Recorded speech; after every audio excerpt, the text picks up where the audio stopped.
Pile Poule. Dialogue pour le temps présent et pour les temps futurs. Une émission de Marc Wielinski, tous les dimanches de 13h à 14h sur RCJ. Où va notre monde? Comment mieux le comprendre? Que puis-je faire pour l'améliorer? Que m'est-il permis d'espérer? Une émission proposée avec la Fondation du judaïsme français. 01 53 59 47 47.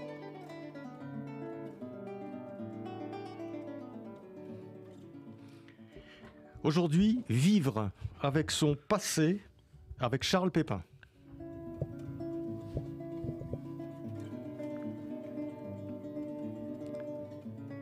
Charles Pépin, bonjour. Bonjour. Charles Pépin, vous êtes, donc je rappelle, pour ceux qui ne vous connaissent pas, vous êtes agrégé de philosophie, vous êtes philosophe et vous êtes l'auteur de plusieurs ouvrages maintenant qui ont marqué, je dirais, leur temps. Les vertus de l'échec, la confiance en soi et la rencontre. Pour laquelle vous étiez venu il y a quelques mois. Oui. Vous étiez venu à Pile Poule il y a quelques mois. Les 3 livres parus aux éditions Alary.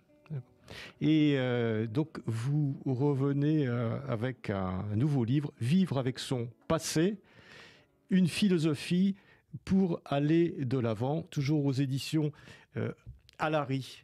Alors, c'est toujours un plaisir de vous lire, Charles Pépin, d'abord parce que c'est toujours très très bien écrit, très clair, j'oserais dire très pédagogique, dans le bon sens du terme. Oui, j'espère. Et puis surtout, ça, c'est la philosophie et la vie qui sont mélangées. C'est-à-dire que ce ne sont pas des essais de philosophie gratuits, je dirais que c'est comment la philosophie peut nous aider à vivre. Enfin, c'est un peu comme ça que je le reçois. Oui, c'est pour ça que j'aime bien nourrir l'essai philosophique de petits témoignages biographiques, d'exemples littéraires pris dans le cinéma, la musique, le sport aussi. Et d'ailleurs, ça me rappelle mon métier de prof de lycée. Vous savez, quand on est un jeune prof, qu'on a eu les concours de philo, on est capable de faire des cours qui en imposent parce que on sait faire. Mais là où c'est dur, c'est de trouver le bon exemple. L'exemple qui marche et qui va parler aux élèves. Et on s'aperçoit que quand on ne trouve pas le bon exemple, quand l'exemple ne marche pas, tout s'écroule. Le propos ne passe pas et les élèves ne sont pas convaincus. Donc c'est ça que j'ai quand même appris ça en étant prof de lycée. À illustrer vraiment avec des exemples qui, au fond, produisent une sorte d'étincelle, quoi. Par exemple, dans ce livre, je prends l'exemple de Zlatan Ibrahimovic, quand il marque un but incroyable qui est une aile de pigeon retournée. Et je prends cet exemple du but de Zlatan pour expliquer le concept de Bergson de récapitulation créatrice. Et j'explique que Zlatan n'aurait pas pu marquer un but comme ça sans récapituler tout son passé, sans être avec tout son passé, sans le ressaisir dans la grâce du présent. Donc voilà, c'est vrai. Ouais. Alors, Charles Pépin, vous, dans ce livre, vous nous proposez finalement rien de moins que de repenser complètement notre rapport avec notre passé. Quand je dis notre rapport, c'est notre rapport individuel. C'est mon rapport avec mon passé. Ouais, c'est ça. Je m'inspire beaucoup de 3 grandes figures du début du XXe siècle, qui d'ailleurs sont contemporaines. Proust, Bergson et Freud, qui nous disent tous les 3 que le passé n'est pas du passé, que le passé ne passe pas, qu'il persiste indéfiniment dans le présent. Ça, c'est une phrase de Bergson. Mais on trouve aussi chez Freud l'idée de l'inconscient qui nous travaille sous forme d'une énergie psychique qu'il appelle la libido et qui est bien sûr le résultat du passé de notre enfance, petite enfance et peut-être même du passé des générations d'avant. Et puis, bien sûr, chez Proust, on connaît cette idée de la réminiscence proustienne qui est en fait soudain, qui montre que le passé est là, qu'il n'était pas passé, qu'il est là en nous et qu'une odeur, une musique, une saveur, soudain, le rappelle, mais en fait, il n'était pas parti. Et donc, je pars de tout ça, de ce grand mouvement du début du XXe siècle, pour essayer de dire aujourd'hui, en allant chercher dans les neurosciences les plus contemporaines, pourquoi, en fait, notre passé, il faut comprendre qu'il nous travaille au présent de plein de manières. Les souvenirs, évidemment, mais pas seulement. Les habitudes, les réflexes, les valeurs, les systèmes de vie implicites. Et donc, tout ça, eh bien, ma thèse, et c'est la thèse du livre, c'est que c'est avec ça qu'on construit son avenir, et c'est dans notre personnalité, au fond, elle est produite par une histoire. Elle ramasse tout le passé dans le présent, mais ce mouvement est un mouvement qui ne s'arrête pas. Et donc, si on veut aller de l'avant, il faut prendre avec soi tout ce passé. Oui, parce que le passé peut être un poids, peut-être une source de souffrance, et en même temps, où il peut être une dynamique. C'est ça, l'oscillation un petit peu dans votre livre, c'est que on peut faire un travail, on peut avoir un regard de son passé qui ne soit plus un poids, mais qui soit au contraire quelque chose qui vous vivifie en permanence. Oui, c'est Nietzsche qui disait « tout ce qui est pesant peut s'alléger, tout esprit peut devenir oiseau, tout corps peut devenir danseur ». Et donc, toute la question, c'est comment on fait pour participer de ce processus d'allègement. Mais évidemment, dans le passé, il y a des mauvais souvenirs, des traumas, des blessures, conscientes, inconscientes. Et la question, c'est de surtout pas être dans le déni. C'est surtout pas ça la solution. Et c'est surtout pas être dans l'évitement de ce qui fâche. Parce que si on est dans le déni, on va être attrapé par un retour du refoulé. Et si on est dans l'évitement, il y aura ce que les psychologues appellent un effet rebond. Alors, l'évitement du passé douloureux, ça marche au début. Si vous voulez éviter de penser à un drame de votre enfance, à une humiliation, à une expérience extrêmement douloureuse, quelle qu'elle soit, et que vous l'évitez en étant suractif, en buvant, en faisant la fête, ça va marcher au début. Le problème, c'est que ça ne marche qu'un temps. C'est une victoire illusoire, une victoire de courte durée. Il y aura ce que les psychologues appellent avec pertinence l'effet rebond, le retour des manivelles. Et il sera d'autant plus violent qu'on aura été dans l'illusion qu'on a réussi à se débarrasser du passé. Et ce que je montre dans le livre, c'est que quand on n'est ni dans le déni, ni dans l'évitement, il y a deux choses à faire pour arriver à cet allègement que vous évoquez. La première chose, c'est une acceptation. Et la deuxième, c'est une réécriture. Et c'est ça qui est original dans la thèse, c'est que je pense que pour faire la paix avec son passé, il ne faut pas être simplement dans une logique d'acceptation, mais aussi dans une logique de réexamen, de réinterprétation, voire de réécriture. Et je vous précise qu'il y a des thérapies aujourd'hui qui sont des thérapies de reconsolidation de la mémoire, qui ne sont pas exactement comme la psychanalyse, et qui permettent au fond en quelque sorte de réécrire certains souvenirs. Parce que vous savez, un souvenir, c'est une fiction. C'est pas une fiction totale, mais il y a toujours une narrativité dans le souvenir. On va prendre un exemple du fonctionnement de la mémoire pour qu'on comprenne que mon propos philosophique se nourrit des neurosciences. Vous savez, oui, c'est ça. Juste un petit mot, parce qu'on va parler effectivement du fonctionnement de la mémoire, mais ce qui est très intéressant et très convaincant dans ce livre, c'est que vous vous situez au confluent de la tradition philosophique, de la tradition psychanalytique et de la tradition scientifique, et du travail scientifique. Et on a l'impression, et c'est peut-être pour ça que vous avez écrit ce livre, on a l'impression qu'actuellement, tout ça est en train de se regrouper pour donner une nouvelle image du passé qui s'appuie sur différents savoirs. En fait. Vous avez tout à fait raison. Et mon propos, c'est le décloisonnement. Je ne supporte pas la guerre des écoles, la guerre des chapelles, la guerre des sectes. Il y a cette guerre qui fait rage déjà dans le champ de la psychologie, puisque les psychanalystes sont en guerre avec les défenseurs des thérapies brèves ou comportementales et inversement. Mais il y a aussi cette guerre entre la philosophie et la psychologie. Vous avez plein de philosophes qui disent que la psychologie, c'est méprisable. Et puis aussi, il y a plein de philosophes qui connaissent rien à la science et plein de scientifiques qui ne s'intéressent pas à la philosophie. C'est trop dommage. Et ce que je propose dans ce livre, c'est de faire dialoguer tous ces champs du savoir pour proposer une philosophie de la vie et une philosophie, au fond, de la transformation du passé en une force d'avenir.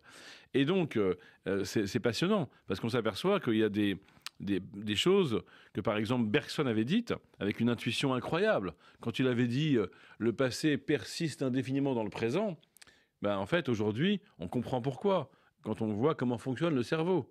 Lorsque Proust nous dit qu'il y a comme ça des choses qui vont déclencher le retour du passé, mais en fait, pas le retour, parce que le passé était là, mais la présence du passé à la conscience. Aujourd'hui, avec les travaux en psychologie sur ce qu'on appelle les phénomènes d'amorçage, on comprend très bien Proust. Phénomène d'amorçage, c'est quelque chose dans le présent qui va rappeler le passé et nous montrer que le passé, en fait, n'était pas parti. Eh bien, tout ça, c'est le travail que j'ai fait, c'est de faire dialoguer tous ces champs. Et d'ailleurs, je fais ça depuis longtemps. Déjà, dans les vertus de l'échec, il y avait beaucoup de psychanalyse. Dans la confiance en soi, beaucoup de psychothérapie. Dans la rencontre, il y avait aussi la référence à plein de films, à plein de romans. Et j'aime bien comme ça le décloisonnement à tout point de vue. D'ailleurs, moi, j'ai jamais trop su où j'étais, hein, parce que je suis écrivain, philosophe, prof de philo, conférencier, ou même... j'aime pas trop me définir comme ça. D'ailleurs, j'ai souvent eu du mal à me dire philosophe.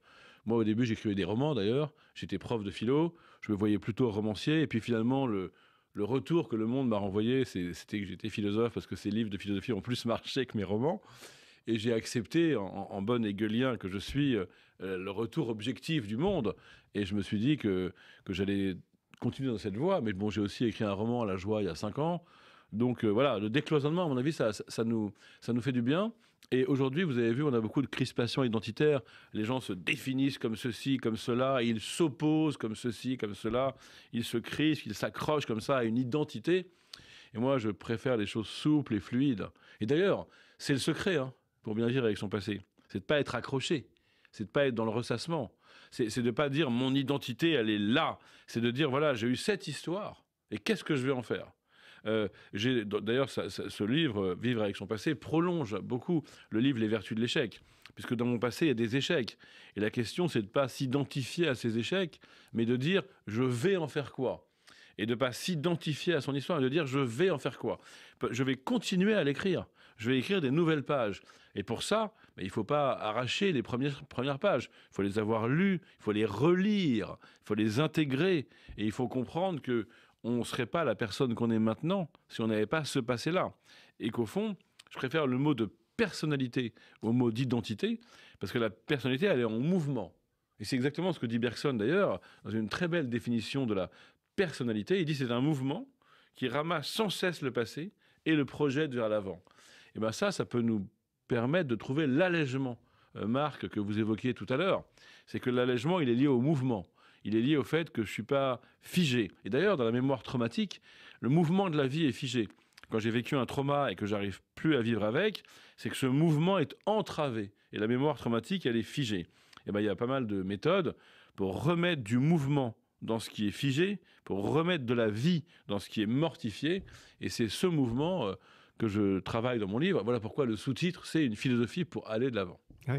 Et d'ailleurs, vous parlez du travail de la psychanalyse, qui est de retravailler sur le passé, et vous jetez sur le travail de la psychanalyse une lumière particulièrement claire. Bon, ouais. Parce que, et je suis sûr que beaucoup de psychologues, psychothérapeutes, psychanalystes auront une véritable illumination, parce que vous dites de façon très simple quel est le travail justement de libération, c'est-à-dire comment on retravaille, on réinvestit le passé, ouais. On retravaille pour le recréer et en Exactement. Faire une source d'énergie d'une certaine façon. Ouais. Pour bien le comprendre, il faut rappeler ce que je voulais dire tout à l'heure, c'est que quand on se souvient, en fait, le souvenir qui est dans la mémoire de long terme, il va quelque part arriver dans la mémoire de court terme et il va être retraité en quelque sorte. C'est pour ça que cette mémoire de court terme, elle s'appelle mémoire de travail. Et après, ce souvenir s'y modifie en quelque sorte, en fonction des intérêts du présent, des affects du présent, des émotions du présent. Il va être réenvoyé, pourrait-on dire, dans la mémoire de long terme. Ça, c'est à chaque fois qu'on se souvient, en fait, on réécrit en partie le souvenir. Donc, notre rapport au passé, c'est de le recomposer sans cesse.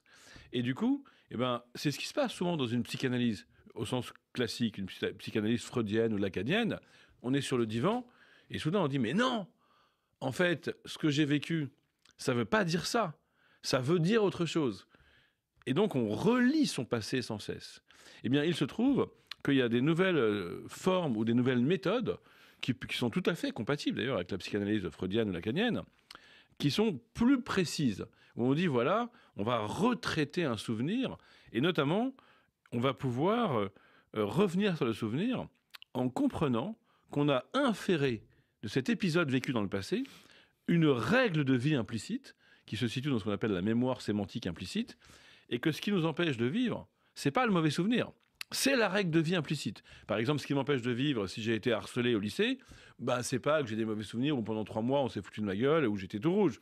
C'est que j'en ai inféré la règle de vie selon laquelle je me mettrai jamais en avant, je prendrai jamais le risque d'être audacieux, et du coup je reste dans l'ombre toute ma vie, depuis 3 décennies, pour n'être pas humilié à nouveau. Eh bien, ce qu'il faut, c'est revenir sur ce souvenir et comprendre que cette règle de vie de l'effacement, de la discrétion, elle avait du sens, elle était cohérente quand j'avais 14 ans au lycée, mais elle n'a plus aucun sens aujourd'hui. Et on va pouvoir la casser.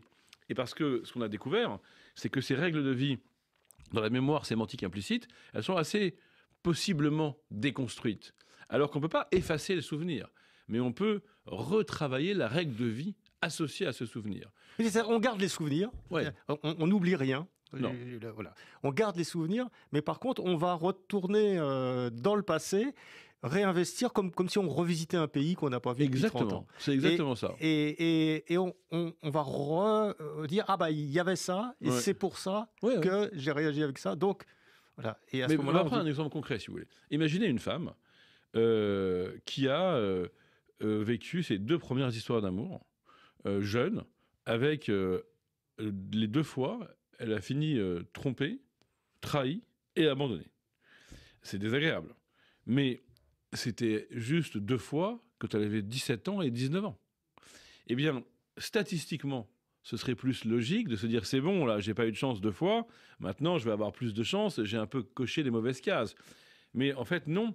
La vie psychique comprend des inférences statistiques erronées. Elle va se dire que ça va arriver encore comme ça. Et elle va avoir inféré de ces 2 premières histoires d'amour douloureuses l'idée qu'elle est indigne d'être aimée, qu'elle est faite pour être abandonnée, que tous les hommes sont des salauds, etc. Et c'est ça qu'on peut retravailler. Autrement dit... Là, du coup, elle peut reproduire... elle va reproduire schéma, si elle n'analyse pas. Voilà. Elle va reproduire et être dans la prison du passé et de la répétition si elle n'analyse pas ce que je suis en train de dire, à savoir qu'il y a une relation entre des épisodes vécus et des règles de vie implicites qu'on peut casser. Elle va se dire, par exemple, elle peut par exemple faire une belle rencontre et se rendre compte que quelqu'un l'aime vraiment, ou alors elle peut, avec son thérapeute, faire une expérience de juxtaposition, c'est-à-dire comprendre qu'il y a des fois où elle était vraiment aimée et c'est elle qui est partie, de peur d'être de nouveau trahie et quittée, alors qu'en fait elle était pleinement aimée. Et du coup, ça va casser la règle de vie implicite. Ce qui est intéressant, c'est que moi, je propose dans mon livre ce dialogue entre la psychanalyse et les formes de thérapie plus récentes et plus novatrices, mais en montrant que ça va très bien ensemble. On pourrait tout à fait imaginer un thérapeute, ça s'appelle thérapie de la cohérence, que j'ai évoqué là, et un thérapeute qui fait de la thérapie de la cohérence, donc la cohérence des règles de vie implicites inférées des souvenirs, ça peut tout à fait être fait par un psychanalyste, et inversement. Et il faut comme ça, je propose une approche intégrative. Et d'ailleurs, je milite pour ça dans ma vie en général. Dans mon émission sur France Inter, Sous le soleil de Platon, je milite pour cette intégration des approches thérapeutiques. Je reçois par exemple des psychanalystes qui vont s'ouvrir aux méthodes comportementalistes, comme Cynthia Fleury, ou je reçois des psychologues plus du courant comportementaliste, comme Émilie Debeuil, qui vont s'ouvrir à la psychanalyse. Et je trouve ça très important, parce que les grands gagnants de cette ouverture et de cette intégration, c'est nous les patients, capables d'aller mieux et de comprendre que mon passé ne me donne pas un destin. Mon passé ne m'enferme pas dans une prison. Par contre, il m'influence, il me conditionne, il me travaille, il me traverse. En fait, ce qu'on n'a pas dit, Marc, depuis le début, c'est que mon passé, il est là, dans mon corps, dans mes gestes, dans mon rapport au monde. Si, par exemple, je suis exaspéré par les gens qui parlent trop fort dans un dîner, ça s'explique par mon passé. Si je suis attiré par les hommes ou les femmes politiques centristes, de la modération, ça s'explique par mon passé. Si j'aime une petite note sucrée à la fin du repas, tout vient du passé. Si j'ai des goûts, des dégoûts, des névroses, de la nostalgie, de la culpabilité, tout vient du passé. En fait, il est là. Donc la question, c'est qu'est-ce que j'en fais? Comment je fais avec? Et plus je vais être conscient, ce qui compte, c'est de monter en conscience. Donc c'est quand même un travail sur soi. Plus je vais me libérer.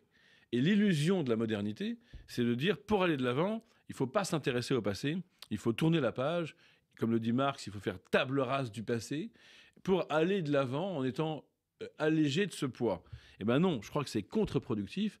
Pour être allégé de ce poids, il faut d'abord le peser vraiment. Il faut d'abord le sentir et comprendre effectivement qu'on est l'enfant de son histoire. Ouais. Et on n'est rien d'autre.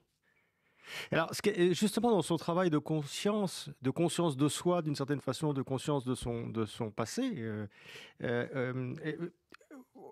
on voit que finalement, on est plus complexe et la mémoire est beaucoup plus complexe qu'on ne le pense. Oui. Parce qu'on a l'impression que voilà, la mémoire, c'est des souvenirs, je m'en souviens plus. Et vous parlez des différentes catégories de mémoire. Oui. Il y a la mémoire épisodique, la mémoire sémantique, la mémoire procédurale et la mémoire à court terme. Finalement, on est dans une espèce de complexité, un peu comme un ordinateur, avec disque dur, de mémoire vive, etc.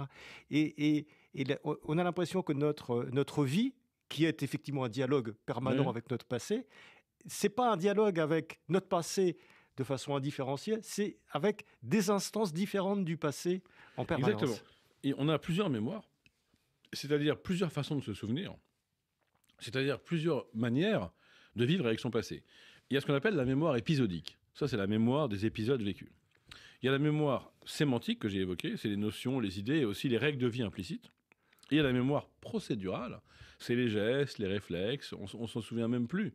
Mais en fait, ça vient du passé. Si je sais faire une omelette, si je sais faire du vélo, et puis des choses plus complexes. Et au fond, ces trois mémoires ne fonctionnent pas de la même façon. Par exemple, dans la mémoire épisodique, il y a des souvenirs. Mais on peut pas effacer un souvenir. C'est impossible. Il y a un film, il y a beaucoup de romans là-dessus qui nous font rêver à l'idée qu'on pourrait effacer un mauvais souvenir comme on écrase un fichier sur un disque dur. Ça n'est pas possible. Vous avez peut-être vu ce film de Michel Gondry, très bon, Eternal Sunshine of the Spotless Mind, avec Jim Carrey, inspiré d'une nouvelle d'Hervé Le Tellier. Et il y a un médecin qui aurait inventé une façon dans le cerveau d'aller éliminer les mauvais souvenirs. En fait, on ne peut pas les éliminer. Pourquoi ? Parce que le souvenir, il n'est pas localisé précisément dans le cerveau. Quand on se souvient, quand on a vécu une expérience, c'est tout notre cerveau qui a été reconfiguré.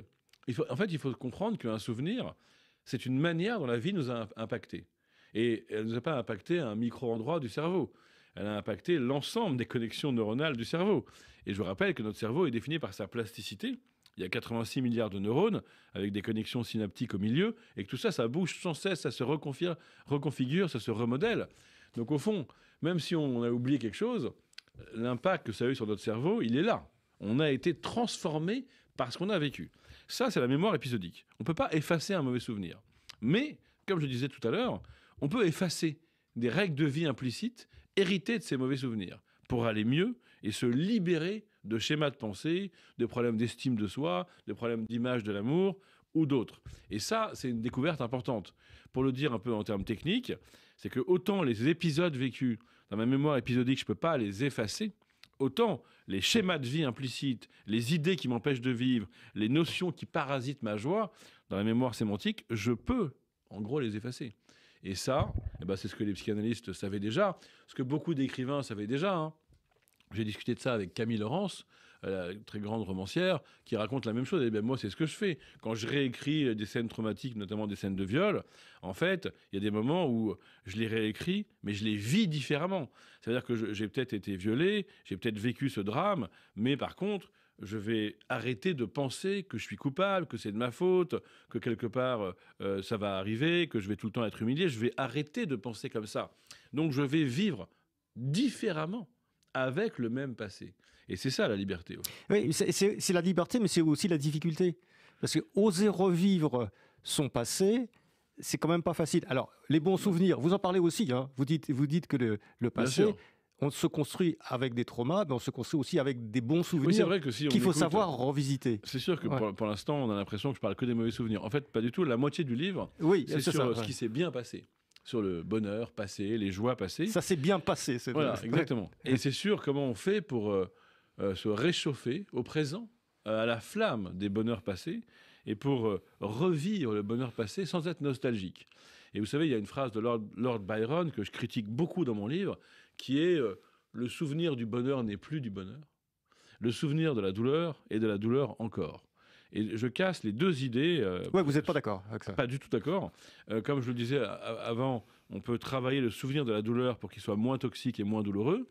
Mais surtout, le souvenir du bonheur, ça peut être un nouveau bonheur. Pas le même d'ailleurs. Un bonheur reconstruit, comme un bonheur au carré. Et vous savez, on va prendre un exemple concret. Vous êtes comme ça, en train de travailler dans une journée un peu grise, un peu terne, et vous avez un bon souvenir, je sais pas, de sublimes vacances avec quelqu'un que vous avez aimé. C'était à 15 ans, vous n'êtes plus ensemble, vous n'êtes jamais retourné dans cet endroit, et soudain vous êtes nostalgique, ça vient vous mordre. Et puis, comme vous avez des choses à faire, vous passez à autre chose, et du coup, vous avez juste été mordu de façon désagréable par un bon souvenir, ça vous rend nostalgique, vous vous dites que vous avez pris un coup de vieux, que vous n'êtes plus amoureux comme ça, et que vous ne connaissez plus un endroit si beau. Eh bien non. Ce qu'il faut faire, c'est ce que Proust nous montre, c'est que quand le bon souvenir arrive, il faut l'accueillir. Il faut arrêter de travailler, se mettre en mode avion, arrêter de répondre à ses mails, et plonger dans le bon souvenir. Et vous allez voir que si vous faites ça, si vous insistez un peu dans la réminiscence, comme le fait Proust à chaque fois, vous allez voir que ça va devenir plus précis. Vous allez vous souvenir plus précisément du lieu, des émotions, des sensations, de quand c'était, qu'est-ce qu'on a mangé ce jour-là, où est-ce qu'on était exactement, qu'est-ce qu'on a écouté comme musique. Et là, vous allez voir qu'il n'y a plus de nostalgie. Parce que le passé revient avec tellement de précision, quand on se livre à cette méditation du souvenir, on pourrait dire ça comme ça, qu'il n'y a pas de nostalgie. La nostalgie, c'est que par rapport à ce qui n'est plus là. Mais quand ça revient par la puissance de la mémoire, au fond, alors on ne peut pas être nostalgique, parce que le passé, il est là, il est redevenu présent. Or, je ne suis nostalgique que de ce qui n'est plus là. Yankelevitch, dans son livre « L'irréversible et la nostalgie », montre qu'il n'y a de nostalgie que de l'irréversible. Mais précisément, quand ça revient avec tellement de détails dans la mémoire vivante, il n'y a plus d'irréversible, et donc il n'y a plus de nostalgie. Et donc voilà, mon livre, c'est aussi ça. C'est comment on fait pour revivre les joies passées sans nostalgie, et les revivre au présent, et faire mentir Lord Byron, le souvenir du bonheur.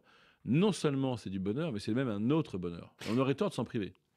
Oui, on a l'impression qu'on a en nous une espèce de fontaine, une source vivifiante, et qui, si on sait l'écouter, si on sait s'arrêter, alors si on sait de temps en temps arrêter, comme vous dites, le téléphone, etc., pour plonger dedans, pour prendre le temps de le faire, on a une source de bonheur, de surcroît, de bonheur supplémentaire dans notre vie. Tout à fait, c'est très bien dit. C'est comme si on avait en nous un réservoir quasiment infini de bons souvenirs et qu'on oubliait d'aller les chercher, qu'on oubliait de se réchauffer avec eux.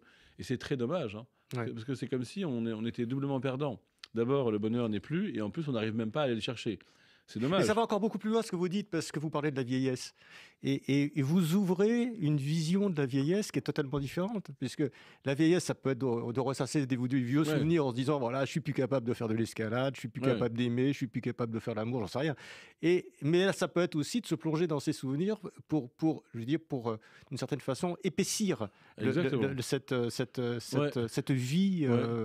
Et devenir un vieux souriant, curieux, pas nostalgique, qui n'est pas dans le ressassement, qui n'est pas dans la répétition, qui s'accroche pas à sa gloire passée et qui n'est pas suffisant. Et d'ailleurs, tout le livre se présente aussi comme une sorte de traité pour bien vieillir. Au fond, il y a un moment où ce qui compte, c'est de bien vieillir, c'est pas de rester jeune, c'est de bien vieillir. Et à mon avis, pour bien vieillir, il faut apprécier ces trésors que sont nos bons souvenirs et savoir se souvenir des belles choses. Ça, c'est très important. Surtout que ça n'empêche pas d'en vivre des nouvelles. Hein. Vous savez, les bons souvenirs qu'on a sont tout à fait compatibles avec le fait d'emmagasiner de nouveaux bons souvenirs. On peut se faire des bons souvenirs en ayant des bons souvenirs. Et au contraire, c'est pas incompatible. Il y a une logique comme ça d'expansion. C'est un terme de la psychologie américaine que j'aime bien. L'expansion. Je dois m'ouvrir finalement, agrandir le champ de mes perceptions et de mes vécus. Ce que j'expliquais déjà dans mon livre d'avant, La Rencontre, hein, pour lequel on avait échangé ici même. C'est vrai que ce qui compte, c'est d'agrandir sa vie, d'agrandir le champ de son intériorité et d'agrandir aussi sa mémoire. Et de ne pas être comme ça dans l'oubli de choses très belles qu'on a vécues. Et vous avez dit tout à l'heure, on n'oublie rien. J'aurais juste nuancé. Et d'ailleurs, vous le savez, parce que vous avez fait quand vous étiez jeune une thèse sur l'oubli, doctorat sur l'oubli. J'imagine que vous avez évoqué Nietzsche, qui explique que la vie nous permet d'oublier des choses. Et ça, c'est important. On n'oublie pas volontairement, c'est sûr. L'oubli volontaire, c'est une illusion. Ça va être en fait de l'évitement. Mais en revanche, la vie nous appelle. Et on emmagasine de nouvelles choses. Et donc, il y a un peu d'oubli qui est lié à la force de la vie elle-même. Et ça, c'est très bien. Et ça va très bien avec la mémoire. Parce qu'en fait, ce qui compte, c'est se souvenir de l'essentiel. Par exemple, pour penser le deuil. C'est très bien de le penser comme ça. Quand on pense le deuil, on s'aperçoit que finalement, bien vivre avec quelqu'un de mort, bien faire son deuil, c'est pas se souvenir de tout. C'est pas être dans la rumination, dans l'obsession de chaque chose que la personne nous dirait aujourd'hui si elle était vivante. C'est se souvenir de l'essentiel, faire vivre cette relation, cette mémoire dans les moments importants, dans les moments de recueillement, dans les moments où on se sent accompagné par l'autre, qui n'est plus là. Mais ça implique aussi évidemment un peu d'oubli. Autrement, on ne peut pas vivre. Et ça, c'est un correctif nietzschéen à la thèse de Bergson. Bergson dit en gros, on n'oublie rien et on emmène tout le temps tout son passé avec soi. C'est séduisant, mais c'est un peu excessif. Il faut mettre une petite touche de nietzschéisme et de dire qu'on a besoin de la bonne dose d'oubli. Autrement, on est écrasé par trop de mémoire. Et il y a aussi une très belle nouvelle de Borges, Funès ou la mémoire, qui raconte la même chose. C'est l'histoire d'un jeune homme qui a fait une chute de cheval, et à l'issue de cette chute de cheval, il a un problème cérébral, mais c'est pas qu'il l'oublie, c'est qu'il n'oublie rien. Il se souvient de tout. Il a une hypermnésie totale. Et bien très vite, il peut plus vivre. Parce qu'il est encombré par trop de souvenirs. Et notamment, il peut plus agir. Parce que quand vous agissez, ça Bergson l'avait déjà montré, vous faites le tri entre les souvenirs utiles et les souvenirs inutiles. Et vous sélectionnez dans votre mémoire les souvenirs qui comptent. Et du coup, si vous vous souvenez de tout, vous pouvez même pas agir. Et finalement, ce jeune personnage, Funès, il finit par mourir, asphyxié par le trop-plein de sa mémoire. Et ça, c'est important à préciser dans votre émission. C'est qu'il faut se souvenir de l'essentiel. C'est même comme ça qu'on est humain, vraiment, mais il faut aussi oublier un petit peu. Ouais. Charles Pépin, en lisant votre livre, hein, je rappelle, Vivre avec son passé, l'impression qui m'est venue, enfin le sentiment que j'ai eu, c'est qu'en étant attentif à son passé, en sachant l'être, en sachant laisser de la place à son passé pour revenir en permanence dessus, on est finalement on est en contact avec quelque chose qui ressemble à une sorte d'éternité. Et oui. Ça, c'est un paradoxe, parce que le paradoxe de ce qui est passé, c'est-à-dire ce qui n'existe plus, nous met en contact avec une espèce d'éternité de notre existence, de l'éternité du monde. Comment ça s'explique ? C'est un paradoxe proustien d'ailleurs, puisqu'on voit bien que le narrateur de La Recherche du temps perdu, il ne cesse de se tourner vers son passé, et donc il fait un voyage dans le temps, mais il se rend compte que quelque chose demeure de lui, malgré le changement, malgré le vieillissement, malgré les déménagements, malgré tout ce que vous voulez. Le moi, c'est quand même lui qui se souvient. Ce jeune garçon, cet adolescent, cet adulte, cet homme mûr, il a changé, mais il y a un truc qui reste, qui s'appelle le moi. Et donc, Proust en vient à dire que peut-être c'est l'âme. Et que du coup, si en me tournant vers mon passé, je mesure la permanence du moi, et donc l'existence de mon âme, eh ben, c'est que peut-être, si je vais vers l'avenir, cette âme aussi va survivre au temps. Et donc que j'ai quelque chose d'éternel. Ça, c'est une manière d'entendre ce que vous avez dit.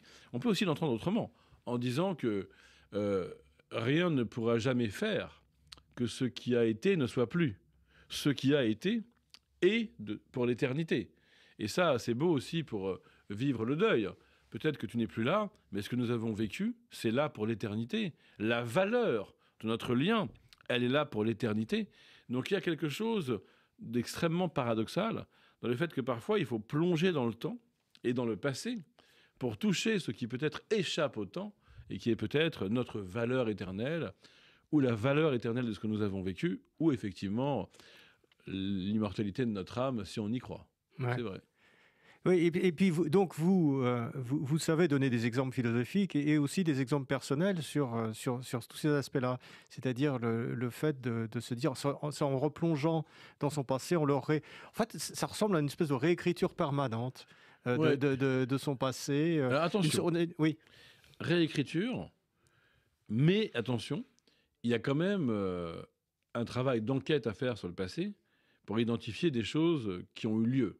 Donc, il faut faire la part des choses entre des épisodes qui ont eu lieu. On peut croiser des témoignages, avoir des vidéos, des photos, des récits, des journaux intimes, des choses comme ça. Et donc, l'épisode vécu, parfois, il n'est pas à réécrire. Mais ce qui est à réécrire, c'est comment je le vis, comment je le revis, comment je l'interprète, et aussi quelle émotion j'associe à l'épisode vécu. Et donc, il y a une dialectique entre l'acceptation et l'intervention. Mais il y a quand même des choses qui ont eu lieu. Et donc, les souvenirs ne sont pas des fictions pures. Dans les souvenirs, il y a de la narrativité, mais il y a quand même un élément d'épisode vécu que parfois d'autres témoins peuvent aussi attester. C'est pour ça que j'insiste sur la dimension d'enquête. Alors évidemment, ça pourrait paraître à vos auditeurs un peu fatigant. D'ailleurs, je dois enquêter sur mon passé. Mais je pense que c'est ça, une vie humaine. Il faut être un enquêteur curieux de son propre passé et penser que nos souvenirs ne disent pas la vérité, mais ils ne sont pas non plus complètement faux. Ils sont comme des indices à déchiffrer, des indices à interpréter. Et dans une logique indiciaire, on doit recouper des indices, vérifier des indices. Par exemple, et c'est aussi une façon d'aller de l'avant. Si je me dis, mais alors j'ai envie de changer de boulot, je vois bien que mon travail ne me rend pas gai, mais alors il faut que je me tourne vers mon passé et que je me dise, quand j'ai fait d'autres choses, travailler avec d'autres types de personnes, dans d'autres types d'univers, quel indice j'ai eu de ce qui pourrait me rendre heureux? Quel indice j'ai eu de ce qui pourrait me correspondre? Et Bergson dit, la liberté, c'est d'agir d'une manière qui te ressemble. C'est de faire entendre la note de ta personnalité singulière. Mais dans ce cas, si j'ai pas de passé, si je suis amnésique, j'ai pas d'exemple, j'ai pas d'indice, j'ai pas d'indicateur. Et c'est pourquoi je dois me tourner vers mon passé en tendant l'oreille. Et je me dis, tiens, c'est marrant, je crois que vous avez aussi une vie avec plusieurs métiers différents, vous avez beaucoup changé de travail. Et bien ça, c'est intéressant, vous vous tournez comme ça vers votre passé, vous dites, mais en fait, quand je suis allé de là à là, j'ai adoré. Qu'est-ce qui s'est passé? Pourquoi ça me correspondait mieux? Pourquoi, quand j'ai fait ça, dans le passé, la mélodie intérieure de ma subjectivité, comme le dit Bergson, ma note personnelle, là, elle a commencé à s'entendre. Elle a commencé à se faire entendre. Et bien, c'est dans la fidélité à ça que je vais pouvoir aller de l'avant. Vous voyez, il faut combattre l'illusion moderniste qui fait que pour donc aller de l'avant... C'est pas une enquête voilà. du genre, on va aller chercher les choses, c'est une espèce de retour un peu sur ses sentiments. Ouais, de etc. s'écouter, ouais. d'écouter sa mémoire, Ouais. de voyager en fait dans le pays de son passé. Et comme vous l'avez joliment dit, c'est un pays qu'on peut encore arpenter. Ouais. Il est là dans notre mémoire. Car au fond, c'est ça qu'on n'a même pas dit, mais où est le passé? Dans la mémoire.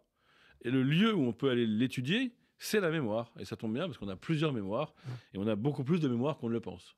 Alors, Charles Pépin, il faut parler aussi du passé traumatique. Parce Oui. qu'on a parlé effectivement des bons souvenirs. Il y a aussi... Et là, vous dites des choses très puissantes aussi. Essayer d'oublier, par exemple, parler de l'alcoolisme, boire pour oublier. Finalement, ça ne marche pas du tout. Ça marche pas du tout. En effet, il faut être clair là-dessus, ça ne marche pas. Et même, c'est pire que ça, puisque quand on est alcoolique vraiment, on n'arrive même plus à emmagasiner les nouvelles expériences heureuses. C'est même ce qui a un nom en médecine, ça s'appelle le syndrome de Korsakoff. Et donc, il y a des lésions cérébrales liées à l'alcool qui fait que quand je vis quelque chose d'heureux, je m'en souviens plus. Or, ce qui fait qu'on vit bien avec les mauvais souvenirs du passé, c'est qu'on va réussir à se faire des nouveaux souvenirs qui vont quelque part prendre de la place sur les mauvais souvenirs, les effacer un peu, enfin pas les effacer, mais les mettre en retrait, leur faire de l'ombre. Et donc, si vous buvez pour oublier un passé traumatique, au début, entre guillemets, ça marche un peu. Parce que vous passez des bons moments, vous êtes avec des gens, etc. Mais le problème, c'est que le passé traumatique, il va revenir. Et en plus, il va revenir à un moment où vos lésions cérébrales vous empêcheront de vous faire de nouveaux souvenirs pour concurrencer avec les mauvais. Donc, vous allez être massacré par le retour de manivelle du passé. Et vous allez être alcoolique, pris dans la prison du passé, et incapable de vivre de nouvelles choses et de s'en souvenir. Donc, en effet, ça ne marche pas de boire pour oublier. Ou alors, ce qu'on pourrait dire de façon tragicomique, c'est que ça marche, mais on n'oublie pas les bons souvenirs. C'est que ça ne marche pas pour oublier les mauvais souvenirs du passé, mais ça marche pour oublier les bons souvenirs nouveaux qu'on pourrait se faire. Donc, on est 2 fois perdant. Donc, mieux vaut ne pas boire ou boire avec modération. Quand même, Charles Pépin... mais c'est pareil avec le travail. Hein c'est pareil avec le travail. Oui, c'est la même logique. Si on se jette dans le travail de façon névrotique pour oublier un passé douloureux, ça ne marchera pas non plus. Dans les jeux ça vidéo. Marchera au début. Et le piège de l'évitement, c'est comme ça marche au début, on croit que ça va marcher longtemps. Or, ce n'est pas vrai. Ça ne marche qu'un temps, et après, on est rattrapé par le retour hyper violent du passé. Ouais. Oui, mais l'évitement est peut-être, à un premier niveau, est peut-être plus facile, parce que se replonger, admettons, on a eu un accident de voiture, traumatique, donc se plonger dans un passé traumatique, c'est quand même compliqué. Qu'est-ce qu'il faut ? Il faut du courage, il faut pour aller le dénouer, justement, pour aller chercher un petit peu toutes les règles de vie, toutes les adhérences qui ont été... Il faut que ce soit le bon moment, vous avez raison. Il y a des gens qui ont vécu un trauma, et c'est bien de l'éviter au début. C'est ce que raconte Georges Semprin dans son chef-d'œuvre L'écriture ou la vie. Au retour des camps, du camp de Buchenwald, il a besoin de vivre sans y penser. Il parle même d'amnésie volontaire. Il se jette dans la vie, les rencontres, le travail, la culture, les femmes, etc. Mais son chef-d'œuvre, l'écriture ou la vie, c'est justement quand il arrive à se confronter à ce passé, parce que ce passé est là en lui. Donc vous avez raison, l'évitement est une tentation, et c'est même une tentation intéressante et heureuse parfois. Il y a aussi des femmes violées qui racontent qu'elles ont eu besoin, pour avancer dans la vie, de ne plus repenser à ça, de vivre de nouvelles expériences avec des hommes, d'être heureuses en amour, en famille. Mais simplement, il y a un moment, il faut revenir là-dessus. Autrement, c'est lui qui va revenir, le passé traumatique. Donc vous avez raison, il faut trouver le bon moment, peut-être aussi la bonne personne, le bon thérapeute, peut-être le bon cadre. Donc il y a un cadre temporel, un cadre aussi relationnel. Et effectivement, il peut être tout à fait légitime d'être dans une logique d'évitement à certains moments de sa vie, je suis d'accord. Mais ce n'est pas une sagesse de vie globale.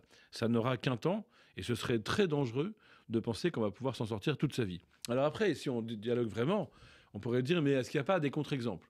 Est-ce que, par exemple, David Bowie, qui a une enfance très douloureuse et qui n'en parle jamais, c'est pas un exemple d'une créativité existentielle et artistique telle qu'au fond, il a toujours évité, parce que ça ne l'intéressait pas, il allait tout le temps de l'avant.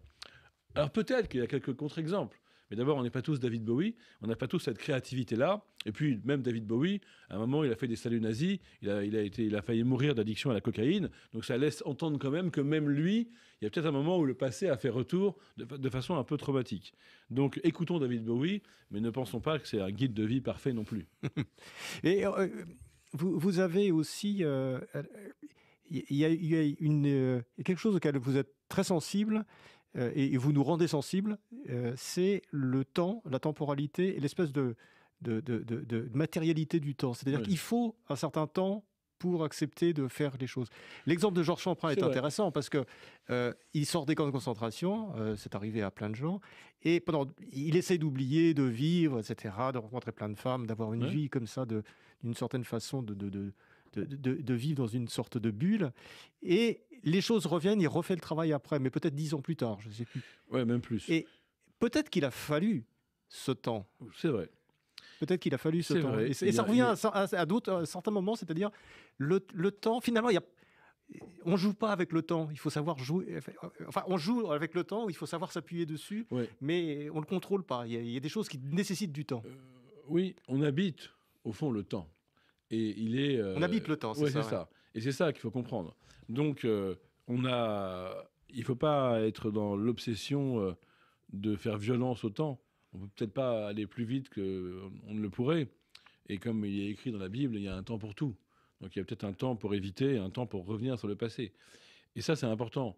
Parce que quand on est trop pressé de vouloir faire la paix avec son passé, peut-être qu'on n'y arrive pas. Et qu'il faut... comme ça, alterner différentes attitudes.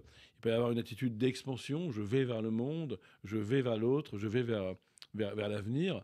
Et donc, je suis dans une logique presque d'action qui pourrait ressembler à de l'évitement, mais qui n'est pas de l'évitement. C'est juste que la vie m'appelle. Et puis, il y a des moments de retour sur soi nécessaires, de retour sur son passé. Et peut-être qu'on peut aussi alterner les phases. Et puis, il y a aussi des moments où, tout simplement, le passé, il est là sans qu'on s'en rende compte. Bergson dit par exemple que la perception est imprégnée de souvenirs. Donc on boit un vin, on admire un paysage, tout ça est plein de souvenirs. Alors qu'aujourd'hui on nous dit oui, c'est du présent, c'est ici et maintenant, comme si on était connecté à un pur présent, mais pas du tout. Nous, on est des animaux humains très conscients, avec beaucoup d'héritage en nous, et on a appris à percevoir. Donc de toute façon, le passé, il est aussi là de façon beaucoup plus insidieuse, à travers notre vision du monde, nos valeurs, mais aussi notre perception sensible. Alors, vous parlez aussi beaucoup de la société contemporaine, et on parle du temps, de la temporalité, et du fait que pour vivre une vraie vie d'homme, enfin d'humain, de femme ou d'homme, il faut savoir consacrer du temps à soi. C'est-à-dire qu'à un moment donné, le fait d'être toujours dans une certaine urgence, dans une certaine ivresse par rapport au temps, là aussi est quand même devenu problématique. Et ça l'est plus maintenant que probablement à l'époque de Proust, où on aimait s'ennuyer, on prenait le temps de discuter. Ouais, vous avez un très bon diagnostic de ça dans le livre du philosophe allemand Hartmut Rosa, qui porte pour titre Accélération, et qui montre que tout s'accélère, les modes de vie, les flux de capitaux, les flux humains, qu'on a une pression du temps sur notre conscience qui fait qu'on n'arrive plus à apprécier l'existence. Et justement, dans son livre d'après, Hartmut Rosa propose une solution. Il appelle ça la résonance. D'ailleurs, j'ai fait une émission de radio avec lui sur France Inter dans Sous le soleil de Platon, et il était très intéressant. Et il dit que peut-être la solution, c'est de réapprendre à raisonner, comme la résonance, hein, pas le raisonnement. Donc la résonance, c'est entre nous, quand on parle, quand on s'écoute, quand on est attentif à la réaction de l'autre et qu'on n'est pas tout le temps en train de regarder ses messages ou de répondre aux autres sollicitations, aux autres notifications. La résonance, elle est aussi verticale avec Dieu, la nature, le cosmos, le mystère. Et puis, il y a aussi une résonance avec la matière. Quand j'aime travailler une matière, quand je fais du pain, quand je fais la cuisine. Et donc, il y a une résonance comme ça, horizontale entre nous, verticale et diagonale avec les choses. Et on s'aperçoit que ça permet de sortir de l'accélération et peut-être de retrouver un temps vécu qui est aussi une façon d'être ensemble. Et d'ailleurs, quand on fait ça, le passé est présent sans nous oppresser. Quand je vous parle, là, je vous parle avec tout mon passé, tout ce que j'ai appris, tout ce que j'ai lu, tout ce que j'ai vécu, et vous, c'est pareil. Et donc, on est comme ça, deux histoires qui se rencontrent, et il faut donner une chance à cette résonance comme ça. Il y a résonance, en fait, dès lors que le monde m'appelle et que je réponds, ou que j'appelle le monde et qu'il me répond, ou que je vous parle et que vous me répondez. Et on voit bien que parfois, quelqu'un nous parle et on a une notification sur notre téléphone et on n'arrive pas à l'écouter, on n'arrive pas à lui répondre, parce qu'on manque finalement de cette qualité de résonance. J'aime bien ce concept. Et d'ailleurs, c'est ce que je fais dans mon livre. Je dis qu'il faut apprendre à faire résonner notre passé dans le présent. Et c'est ça qui enrichit et épaissit et nourrit, au fond, notre personnalité. Et alors, vous, comme vous êtes un philosophe dans le monde, vous n'êtes pas quelqu'un qui va prôner une espèce de retraite. Non, pas du tout. Voilà. Donc, le problème, qu'est-ce qu'on peut trouver comme équilibre? C'est compliqué, mais c'est compliqué pour vous, probablement autant que pour tout le monde, de trouver cet équilibre entre la nécessité de la vie actuelle, ou si on ne répond pas aux mails, etc., les gens finalement disent « t'as disparu, comment ça se fait », etc. Et puis ces moments où on doit replonger sur soi. J'ai l'impression, en lisant votre livre, que vous êtes très opportuniste. C'est-à-dire que vous vous dites, dans la vie, il faut écouter. Il y a des moments où il faut tout lâcher, parce qu'on sent, c'est un peu proustien, on sent qu'il y a une petite musique, on sent un truc. Et là, il faut être attentif à ça. Et à ce moment-là, il faut savoir arrêter et plonger dans son passé à ce moment-là. C'est un petit peu comme ça? C'est ça. Opportuniste au sens où il y a une attention à l'opportunité que la vie me donne, soit d'aller de l'avant, d'avancer, soit de laisser le passé résonner et nourrir et épaissir la complexité de ma personnalité. Et effectivement, on peut prendre un exemple concret. Si à un moment j'ai un bon souvenir qui revient comme ça, j'avais complètement oublié que j'avais vécu ça, effectivement, être opportuniste, c'est en profiter et dire voilà, en fait, la vie peut attendre, je peux m'arrêter 3 minutes là, je peux me mettre en mode avion, je peux ne pas répondre au téléphone, je peux aller marcher et plonger dans ce bon souvenir, parce que ce bon souvenir, c'est une partie de nous-mêmes, hein. Quand on a vécu ça, ça a transformé notre cerveau, ça a modifié notre rapport au monde. Et donc, il est déjà là, dans la façon dont la vie m'a transformé. Mais si en plus je vais le revisiter en voyageant dedans, alors je vais tout simplement vivre une joie au présent, de me souvenir du bonheur passé. Ouais. Ça m'a fait penser à quelque chose, par exemple, c'est personnel, mais c'est en lisant votre livre, je me dis, j'habite depuis 60 et quelques années à Paris. Quand je reviens dans une rue de Paris, on a plein de souvenirs, où je ne suis pas venu depuis 20 ans ou 25 ans, tac, il y a un souvenir qui me vient. Et à ce moment-là, je suis tenté, jusqu'à maintenant, je n'y faisais pas attention. Et en lisant votre livre, je suis tenté de me dire, de m'arrêter, si je peux, évidemment, et d'essayer de replonger dans ce souvenir, bon, pas bon, neutre, mais essayer de les spécifier à ce moment-là, de dire qu'est-ce qui s'est passé à ce moment-là, et de se reconnecter avec ce souvenir. Exactement, c'est ça. Et c'est là qu'on s'aperçoit, grâce à cette anecdote, que quand on est attentif au présent, on est en même temps attentif au passé. Parce qu'il y a dans le présent des phénomènes d'amorçage qui font que le passé revient. Une rue, un nom de rue, par exemple, une chanson. Et donc, il ne faut pas opposer, comme on le fait parfois, comme on l'entend parfois aujourd'hui, être au présent, ici et maintenant. Comme ça, on serait libéré du poids du passé et libéré de l'angoisse de l'avenir. Et puis, celui qui ressasse et qui est dans le passé, non. En fait, quand on ouvre son attention, on est en même temps attentif au présent et au passé. Si j'écoute ce que vous me dites, je l'écoute avec tout mon passé. Et ça ne m'empêche pas de vous écouter au présent. Donc aujourd'hui, on a une injonction au pur présent qui est un peu une simplification dangereuse de l'existence. Même quand on vous dit de faire de la méditation, de respirer ici et maintenant, il n'y a que du présent. Je ne suis pas d'accord. On va respirer avec toute son histoire. Et on a une façon de percevoir même l'air, la respiration, qui a été apprise, qui vient d'une histoire. Et d'ailleurs, ce qui fait qu'on est intéressant, c'est qu'on a cette histoire. D'ailleurs, on a son propre passé, et il y a aussi le passé de l'autre. Souvent, vous savez, par exemple, on est dans le couple, parfois on est jaloux des ex de l'autre. Et en fait, on ne devrait pas. Parce que si on aime l'autre comme il est, il l'est avec tout son passé. Et donc l'histoire qu'il a vécue avec son ex, elle a nourri cette personne que vous aimez maintenant comme elle est. Donc vous devriez dire merci aux ex qui ont permis à cette personne présente d'être ce qu'elle est, avec, encore une fois, toute son histoire. De toute façon, on ne peut pas faire sans. Charles Pépin, quels sont vos projets maintenant? Est-ce que vous allez continuer à nous aider à vivre? Oui, alors figurez-vous que c'est une bonne question parce que j'ai hésité jusqu'à hier entre un projet romanesque et pour revenir à mes premières amours et de prolonger ces essais. Donc j'ai décidé de prolonger en travaillant un peu à la suite de Vivre avec son passé sur la question plus précisément du pardon. Ouais. Pardon, oubli. Là, il y a une problématique qui est passionnante. Qu'est-ce que ça veut dire de pardonner? Est-ce qu'on en est capable? Est-ce que ça libère vraiment? Est-ce que parfois, c'est pas bien de garder sa colère aussi? Parfait.